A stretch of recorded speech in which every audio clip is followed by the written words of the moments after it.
So, for those that I haven't met tonight yet, my name is Shlomit. I actually came from Amsterdam, so not that far away from here. And just a few words about myself. I was 24 years working in organizations in different countries, environments, in technology, banking, consumer tech, SaaS, out of which 13 years as a chief people officer.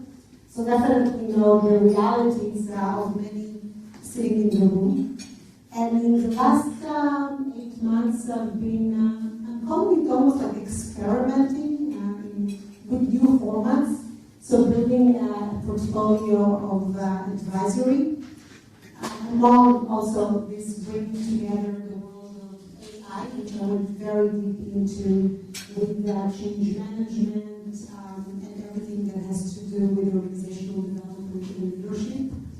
I'm also building a community now called Prakti, which is all about making AI work at work, understanding that there is so much noise and so much hype at the moment, and it's really difficult to figure out what is actually important and why.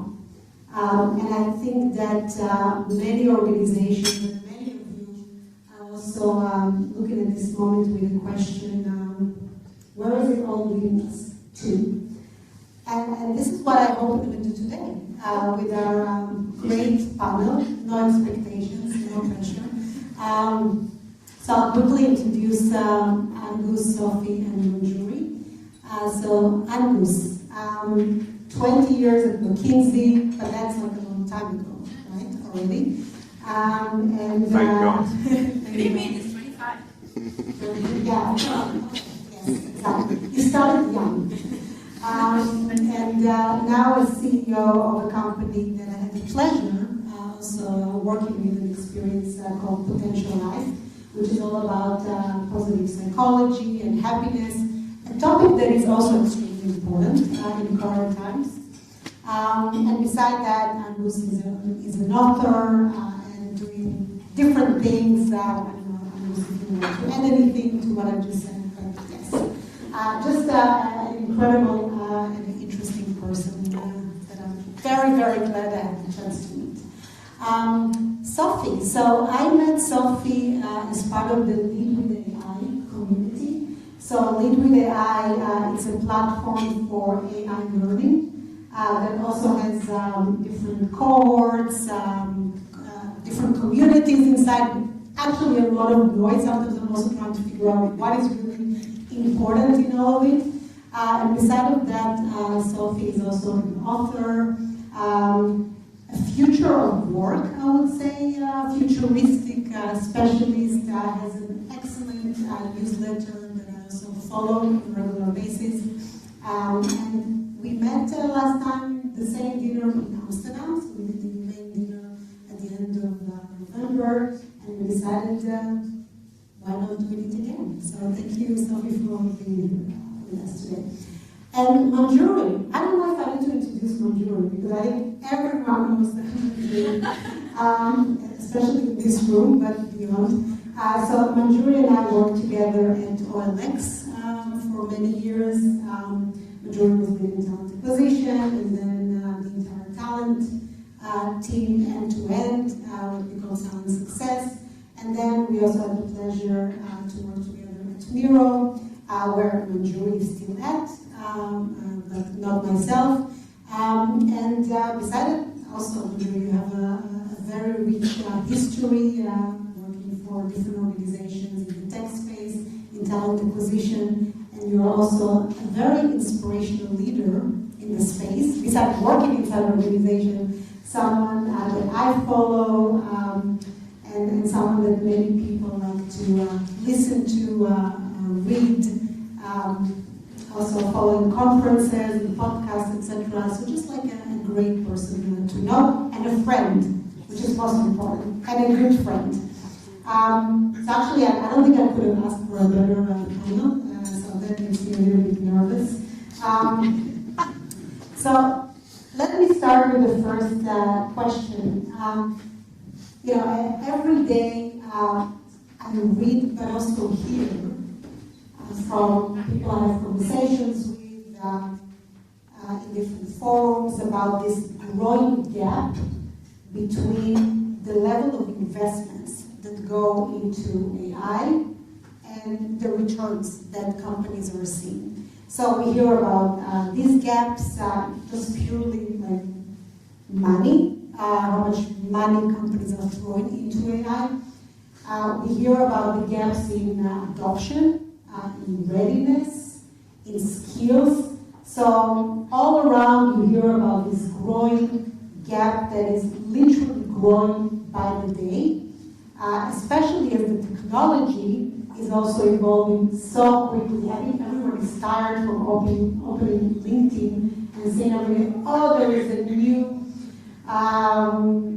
cloud bot or whatever, cloud code is doing this or that, or cloud co-work, or Gemini this and Gemini that. And I'm not to mention that you can know the phone out of it.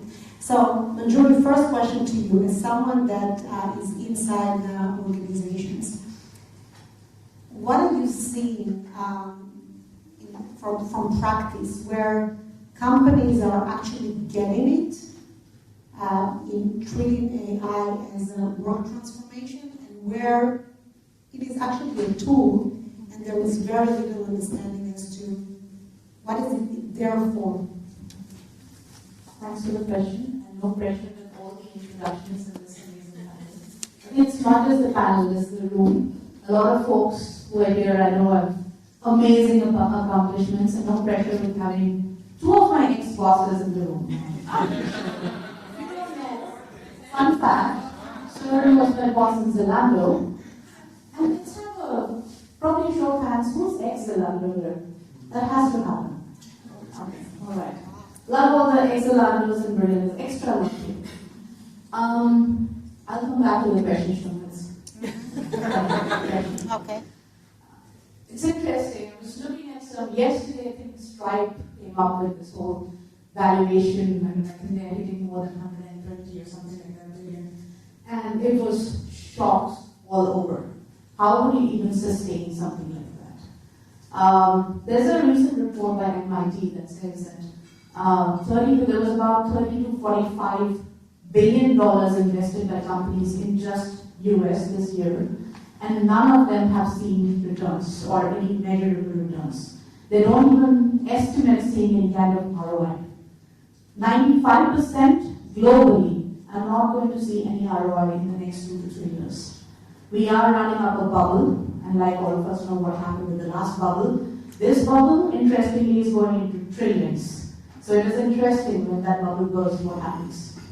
Being inside an organization and also talking to a lot of folks around, a couple of things that I've noticed. Number one, it's a frenzy right now. It's literally like Pac-Man. Everybody's chasing each other. I showed it at LinkedIn, but I think it's more than that. You have one CEO, second CEO, fourth CEO sitting across the table. Everybody says, I've done this, I've implemented this, and you have a zillion LinkedIn posts on that. So there's more frenzy, there's more noise in the market.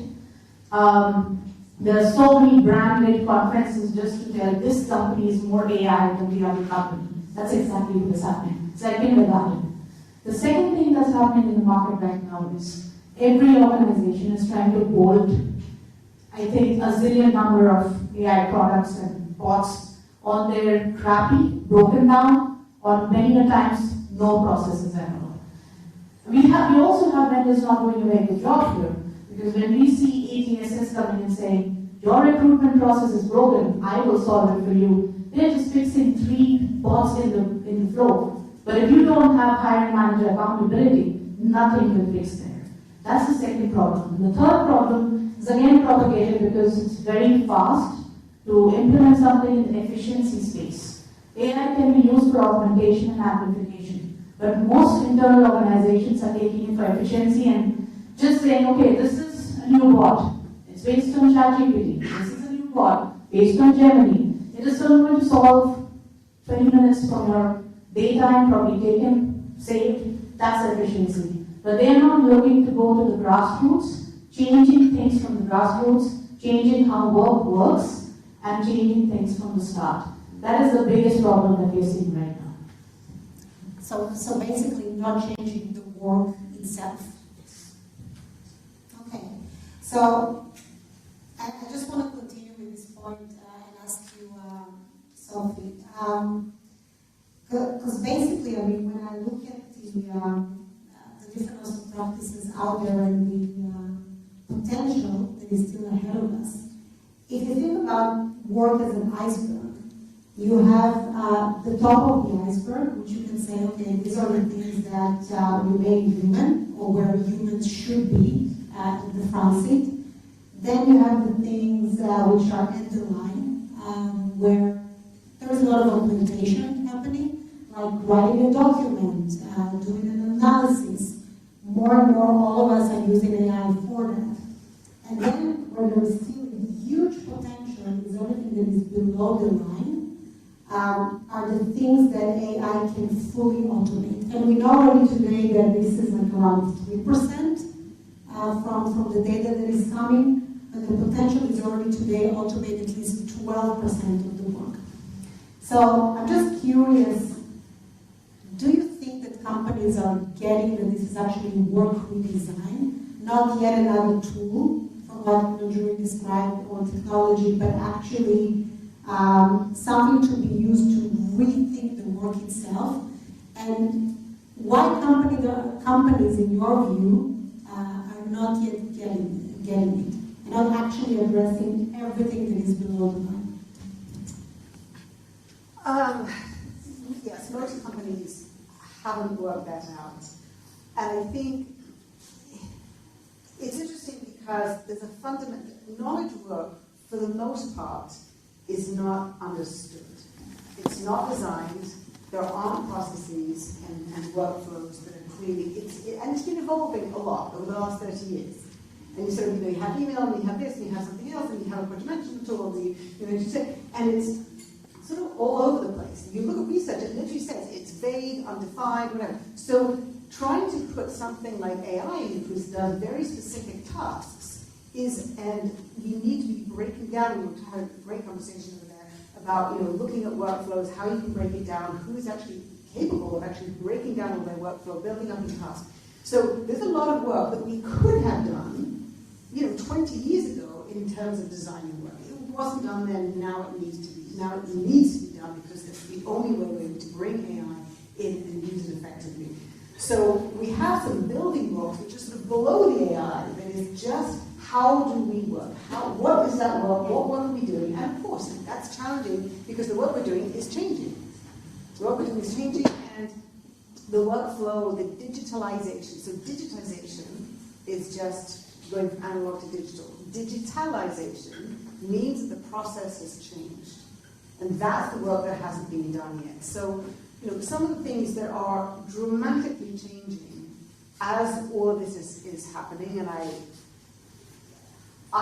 work with HR a lot, and you guys have so much on your plate right now. It's extraordinary, it's amazing opportunities, incredible strategic work you're doing now, but when I think about the fact that right now, as we're looking at it, the unit of work is going from a job to skills and projects. That is huge. That people's jobs, people being defined by their job, what do you do? What are you? And then you're going to be defined by your skills. And how many people here know what their top 3 or 5 skills are? Anybody? Oh, one person. Right, that's two. Oh, two people. Okay, but typically most people don't. And in the organization, same thing. And that's an issue. So if we have skills that so some of these very, very fundamental building blocks, like how do you move people within the organization if you don't have a talent marketplace, and people don't know their skills, they don't talk about skills, they don't share skills passports with each other, before AI comes along. So I think one of the reasons that the CEOs and city executives is because aren't facing it, don't get it, is because it's such a huge. This is the digital transformation 2.0.ai, which didn't happen, in 2015, 2016, 2017, and we know 70% of those failed. And the biggest reason, the biggest reason that failed is 2 things really. One, They didn't bring the people along. And two, it wasn't done in a systems way. It wasn't the whole thing understood. And so that digital transformation that needs to happen, that brings all the people along, everybody, that your role is so critically important, that is what needs to happen. So it's not small. Yeah, no, I think it's a fascinating point. I had a conversation last week with a friend who is Chief Product Officer in an organization. And he described to me how they are completely now changing the process, specifically of customer care with AI. And they are using an agentic AI. So first, I also had to kind of like, what is really agentic AI, really getting into understanding of it, because it's even different than agents. Because in an agentic AI world, you have agents talking to agents. So it's not even human is communicating with an agent, it's agents communicating with agents. So their entire now customer care process is done by agents in agentic AI way. And the customer satisfaction is very high, it's like 95% or more. And then one thing that he told me, that's when I understood how work is changing. He said, the way my product managers are now operating is 180 degrees different than any other companies before I had my product managers operating. So it's like in one place, and my product managers now are also engineers and sales, go-to-market, and design, and UX, and everything in one role. So then it clicked, then I understood, with real example, what does that mean, this work we design? And that made me also think, okay, what does that mean in the future about the role of HR, for example? Could it be that in the future, a recruiter and business partner and C&B and learning all will also be blended into one role, because there's going to be an agentic system that is going to solve so much for us at the same time. So that's what I think companies need to think more and more about. And there are some companies who are doing it. Actually, when you look at the case of HubSpot or ServiceNow, they started with, and HubSpot called it Make AI Boring, which I really like, because they said, okay, we don't want to talk about the hype of it. We just want to sit down and document what are the skills, what are the capabilities, what every person needs to do, and then role by role, figuring out what needs to go below the line, completely automated by AI, augmented, and stay with humans. So maybe a question to all of you, and I will ask you to answer first, because you haven't spoken yet. So I think this is very clear based on what we talked now, that this is a work redesign moment. So what are companies not getting? Hi everybody, so happy to be in Berlin. Looking forward to having a good time for the next couple of days. I'm just listening to this, and it reminds me of, this will betray my age, but when the economies of Eastern Europe started to reform back in the early 90s, you had lots of Western companies that piled in with their capital and saying, we're going to buy that Skoda factory and we're going to turn it around. And for the most part, this way of doing stuff was an utter failure. And what emerged at that time was the difference between brownfield transformation and greenfield transformation. Brownfield is when you take something existing and try and fix it. Greenfield, sometimes it's just easy to start afresh. And what happened, what people discovered, greenfield is a lot easier. It has lots of implications, all those poor people working in the factory. And I feel something similar now with AI, and when we did our session in Amsterdam a while back, is like the pain of being in an existing organization and having to try to transform with all these annoying human beings in it. Wouldn't it be just easier if we could sort of start afresh without the burden of the legacy of how humans used to do work? And this mental model I have in my mind somewhere is, I'm looking forward to seeing the day that where the first one-person company gets valued as $1 billion company. Now, it may be just a mind game to think of, No, but it's going to happen. It's going to happen. Yeah. Maybe this is going to be your company, right? Yeah. Okay. So it exists already? Yeah. It Yeah. exists? Okay. Okay. Brilliant. Well, next time I do this, I'll say 10 billion. You need to raise the bar. But I think this is what I mean. Need to think, and redesigning work based on the way humans used to do it seems terribly flawed. I mean, we are inconsistent. With the cloud, we put data into the internet. With AI, we're putting our intentions and our values into the internet, as though our intentions and values have ever been clear, and they're not. And so what we're being exposed to is all of the internal consistencies that we never ever had to resolve for, and we call that judgment, right? And so we're confronted with, do we solve for those inconsistencies, in which case we might be confronted with some trade-offs we'd rather not have to have, or do we call that painful transition?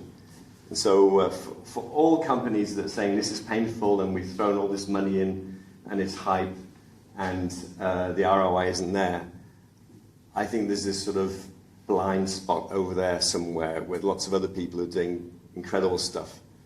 And I'd be more worried about what they're doing much, much more quickly and how that might impact us. Mm-hmm. Mm-hmm. Okay. Sophie Mandroy, do you want to add anything? Alice, you said it so well. When I'm looking at boxing these problems, one of the clear problems that I see is people, leadership in organizations are not able to unpack the people strategy, the goals of the organization, and how are they going to lead this change. I see that this is still being treated as IT stuff, which somehow lands on the CTO's plate. It is being treated as a Workday implementation more than anything else. So it lands with CIO's seat as well. And what is really missing in all this is the person who's handling the org design and the operating model in the organization, and that's usually the CHRO. And there's a perception, and this is what is happening right now, because interestingly, I don't know if anyone has seen this LinkedIn share last week, where there was a gentleman, I think from Microsoft, who said that studying STEM will not be as relevant as studying human sciences in the future. Because STEM, like you said, can be something that bots will get, but not the human elements. And STEM is any, all the science, technology.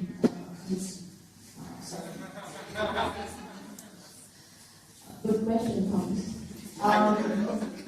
And that is where there's a breaking point. The leadership persona where this is landing on is the CTO and the CIO. They should actually land on with the CHRO at the driving seat.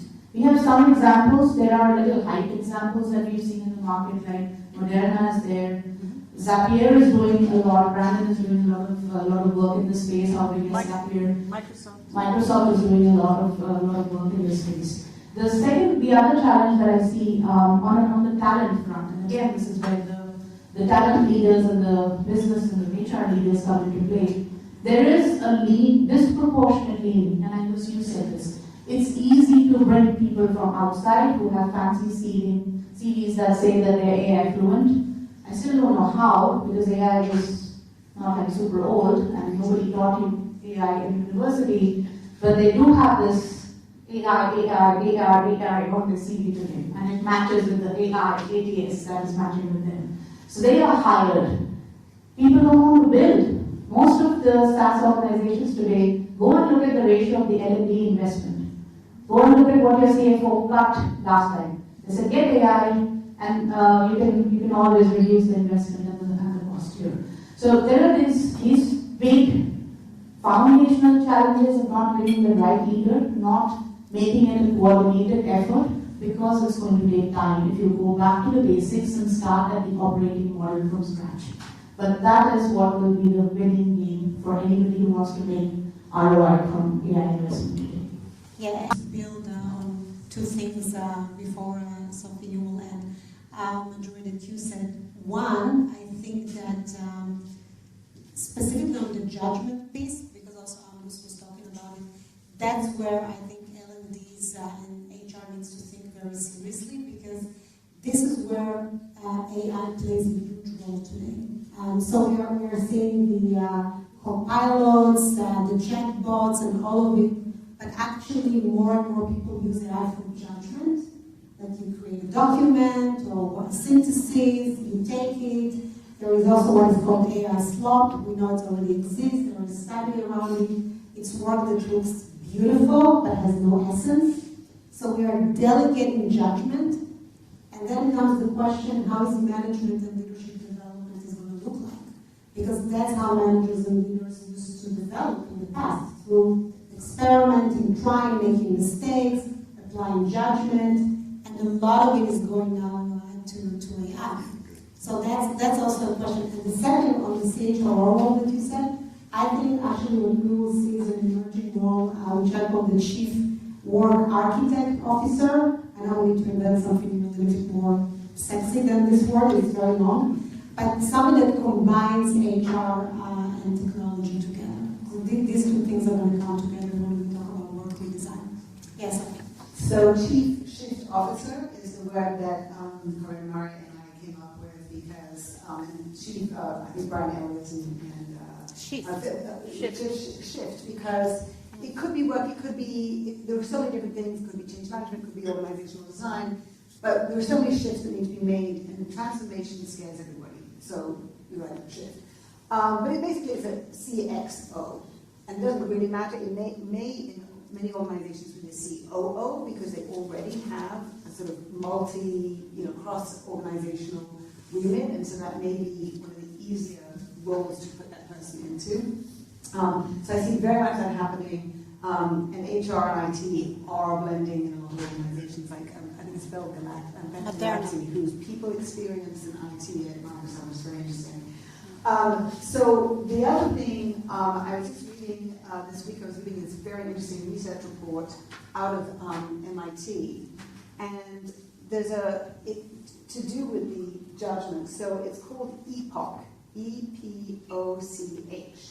The E stands for empathy or emotional intelligence. P is presence, which is sort of connectedness and networking. O is the opinions, judgment. C is C is anyway, and H is hope, vision, and leadership.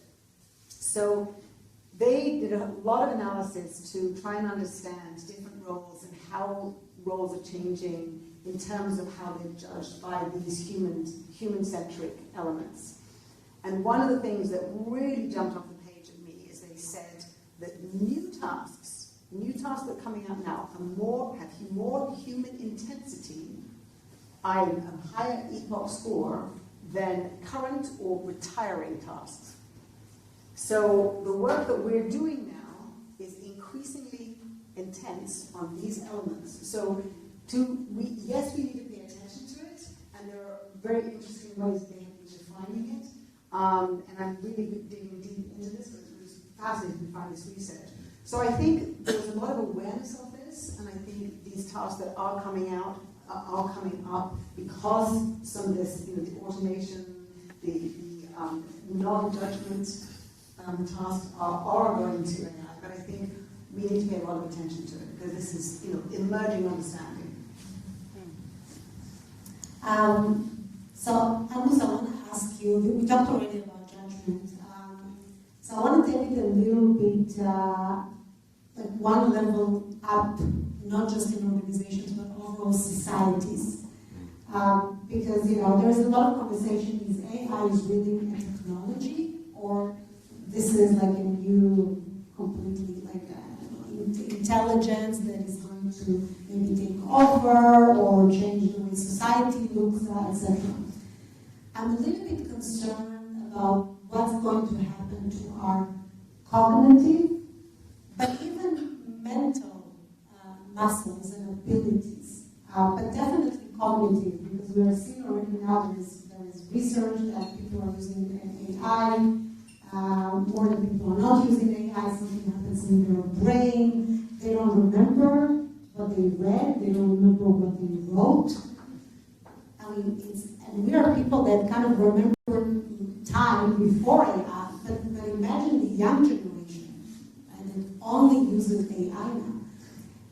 Do we need genes in the future for cognitive muscles? Where is it all going? Yeah, and I think this is a really important and fascinating topic. There are many different ways to sort of talk about this, but I like this distinction between retrieval and recognition. And that AI is in danger of making us all recognition machines, whereas before we used to know how to retrieve stories. Retrieve means it's somewhere inside you, you can extract it, you can structure it, and you can express it. So when you see somebody in the street, you say, "Hello, John," because you remember their name, and you can tell them that, versus, "Hey, how are you doing?" And there's a real danger that AI is going to push us down the path of the accelerated cognitive decline. So judgment will become reaction. That's not the same thing. It's just not the same thing. Yeah. Knowing will become finding. It's not the same thing. Ideas will become echoes. It's just not the same thing. And so there's a huge danger that we lose the, if you like, the mental muscle that allows us to do that. And so in the same way that with the Industrial Revolution, we all became physically obese as we went from field to factory to office, there's a danger that we also become mentally obese. And so we'll have to confront that head on for sure. The other challenge is that there's a massive danger that it creates a huge, it's been much discussed, but a huge sort of social and economic exclusion zone for those people who don't do this. So I think that's very important. And one of the pieces of research I saw, which I thought was fascinating, is this idea that we're going to have to completely rethink, re-architecture the daily rhythm of our effort. If you look at the way we rhythm our effort today, all of us, we have about 10 hours of recovery time when our battery is recharging. So that leaves 14 hours. We have about 12 hours of moderate discharge where we're doing boring admin stuff. And there's maybe 2 hours in the day where we do really high-value stuff, which is deeply discharging. That's where we can only do 2 hours of it. That's our current rhythm. Now, there's lots of implications. First of all, with AI, those 2 hours can already become 10 times more productive. Okay, that's interesting. Flag that, maybe.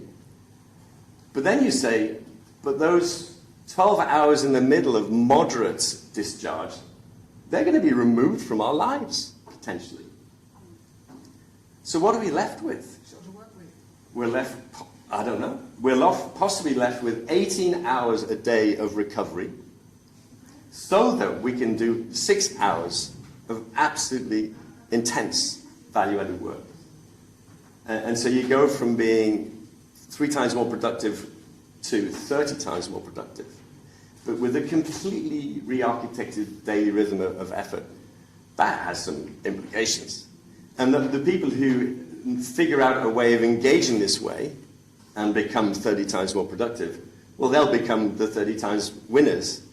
And by doing so, they'll learn all of their skills of recall and recollection as opposed to recognition. They'll be on top of that. And there'll be another part of the population that doesn't do that. So, yeah, I mean, interesting. Yeah, I just read a very interesting, again, you know, it's all, nobody knows exactly what's going to happen, but a prediction that AI will definitely be an equalizer, how to say it? Equalizer. That the level of IQ will be the same, right? I mean, it's like because intelligence is going to be in abundance, so everyone can have the same level of intelligence or access to the same level of intelligence. But on the other side, people who are creative, and I think that's to the point of going studying humanities and not mathematics necessarily. People who are going to be creative, that's going to be the amplifier. And those are the people who are actually going to make it in the future. So that's, of course, to be seen. We don't know. I think this is a very hopeful vision of the future. Very hopeful. I find this exciting. For 200 years, we've been in I'm going to get on my rocking horse now, but we've been on a productivist worldview. Industrial revolution, let's produce. Let's use our human bodies to be more productive. And now that game is being taken away from us, potentially, and we can go back to being cave men and women again, sleep a lot, procreate a lot, all of which are good things. And you don't think so? No. The second one, I don't think so.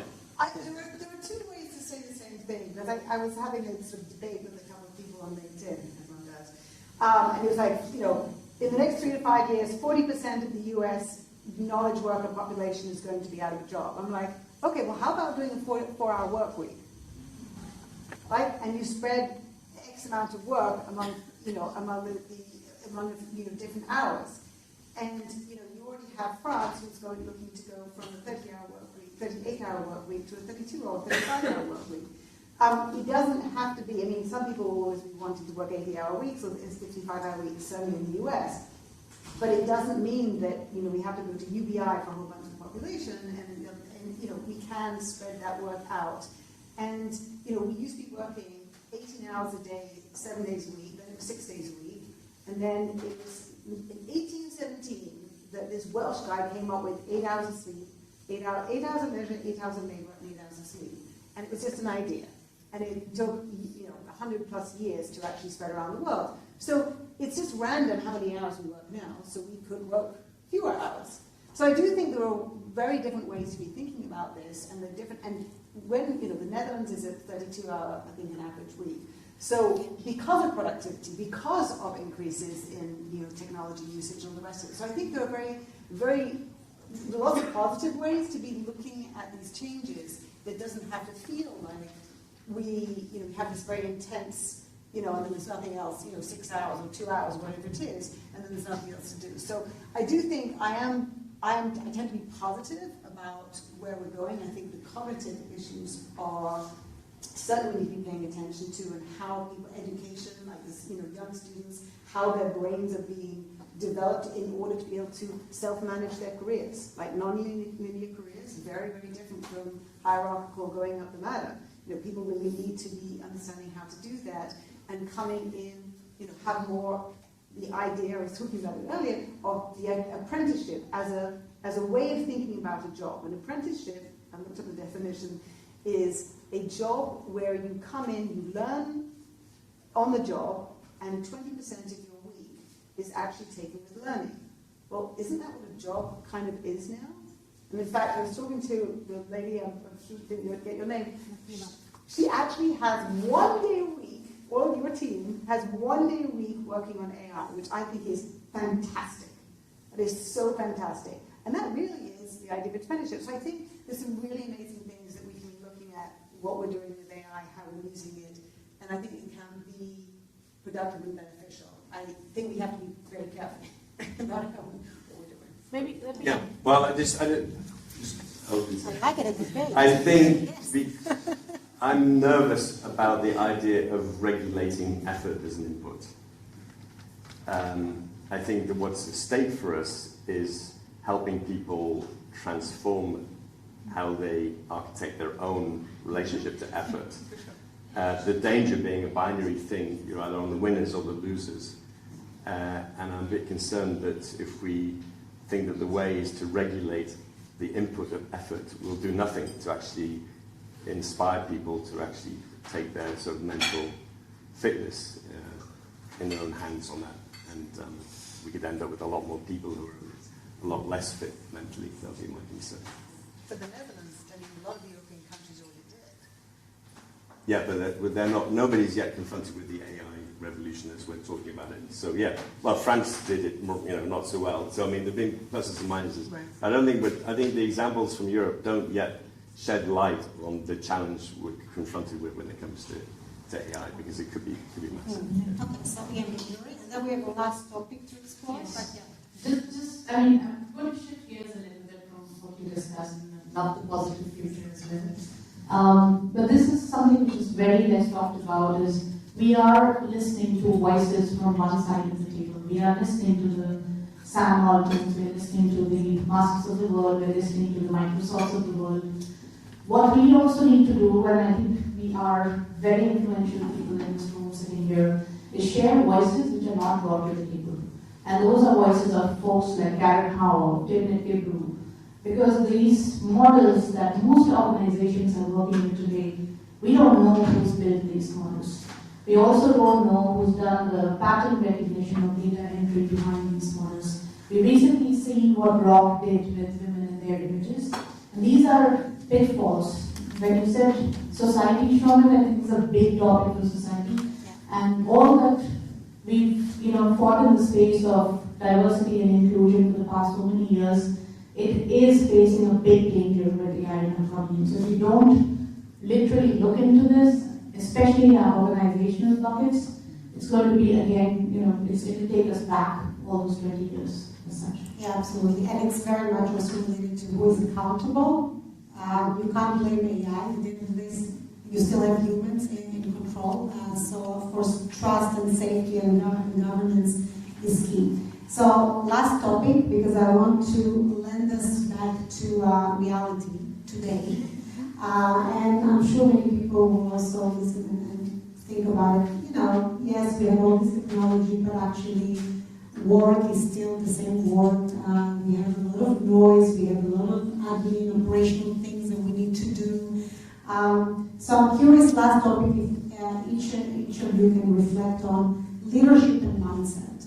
So today, with all these unknowns, and we are dealing with a lot of unknowns when it comes to AI and all the challenges and the work we design, etc., what is the one thing that you think leaders need to do so that it's done with people and not to people? Because that's one of the problems with AI. I think it's also done to leaders and not with leaders, and they all need to face it, and the boards are pushing, get everyone with AI fluency, whatever that means in your company, etc. So what is the one thing leaders need to do? And what are the mindsets that will matter the most in order to navigate the times that we are at? I think we'll get to see when the success stories come out later on. But two things, I think it's mindset and skill. One skill that leaders today need most is storytelling. A lot of leaders don't have this. How do you bring the context to people? How are you vulnerable to say, take that step back and say, I don't know everything. You don't have to be completely knowledgeable about AI today and take the organization forward. Stepping out of the rat race. That kindergarten thing that I said, my dad has a bigger car, your dad has a bigger car. I think that's what we need to start stepping out of. And it is interesting, as a founder, you can do that. You can actually step out and say, this is where I take my organization, or my team spends one day on AI, etc. So I would just leave it to that. In terms of the leadership trait that I would, the mindset, I do a lot of work about empathy. And when I mean empathy, I don't mean kind of nice. That's great too, but it's really about human understanding. It's putting yourself in somebody else's shoes, understand what they're going through, to do with somebody's team, what they're dealing with, how well they're understanding AI, what stress they're going through, how they deal with that, what's going on with distributed teams, and having, if you are empathetic, it tends to mean that you're inclusive. It tends to mean that you're open-minded. You're curious about other people, how they're doing things, and I think what I see in where companies are really being able to look at things differently, look at work design, how it might work, thinking, going forward rather than thinking about legacy models and how we've done things in the past, it really lends itself to how do we do things differently, because a lot of these things about how we have been doing it haven't been working. And so I really see that open-mindedness and the actions to take are experimentation and asking your employees and then iterating.